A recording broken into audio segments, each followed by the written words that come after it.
నాణ్యమైన విద్యకు అత్యంత నైపుణ్యం కలిగిన అధ్యాపకులు అవసరమని గుర్తించి వచ్చే 3 ఏళ్లలో 18,000 మంది అధ్యాపకులకు శిక్షణాభివృద్ధి కార్యక్రమాలను ప్రతిపాదించడం జరిగింది.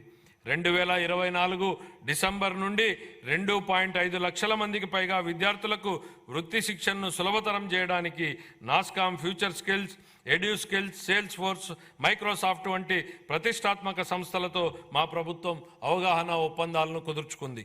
సమాచార సాంకేతిక మరియు ఆధారిత రంగాలు, బ్యాంకింగ్, ఆర్థిక సేవలు, బీమా సేవలు, వనరులను సమకూర్చే సేవలు, చిల్లర వర్తకము మరియు ఆరోగ్య సంరక్షణ వంటి వివిధ రంగాలలో 5,000 రూపాయల నుండి 15,000 రూపాయల మధ్య వేతనాన్ని అందించే అప్రెంటిస్షిప్తో కూడిన డిగ్రీ విద్యను మా ప్రభుత్వం ప్రవేశపెట్టింది.